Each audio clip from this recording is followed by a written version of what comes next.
রাজধানীর মোহাম্মদপুরের সাবেক এক সচিবের দুটি বাসা থেকে ৩ কোটি টাকা সহ বিভিন্ন দেশের মুদ্রা উদ্ধার করেছে পুলিশ। এই দুই বাসা দুর্যোগ ব্যবস্থাপনা ও ত্রাণ মন্ত্রণালয়ের সাবেক জ্যেষ্ঠ সচিব শাহ কামালের, যিনি ২০১৫ থেকে ২০২০ সাল পর্যন্ত সচিব ও জ্যেষ্ঠ সচিব হিসেবে ওই মন্ত্রণালয়ে কর্মরত ছিলেন।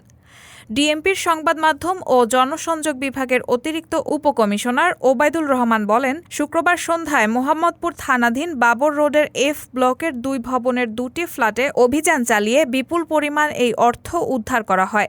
অভিযানের সময় সাবেক সচিব শাহ কামাল বাসায় ছিলেন না। এ ঘটনায় এখন পর্যন্ত কেউ গ্রেফতারও হয়নি।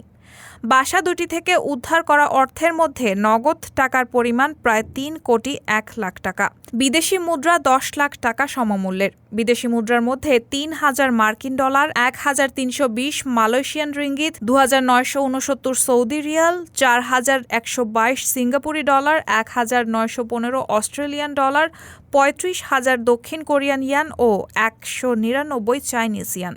গোপন সংবাদের ভিত্তিতে এই অভিযান চলে বলে জানান ওই পুলিশ কর্মকর্তা। রায়হানা মুন, সবার কথা।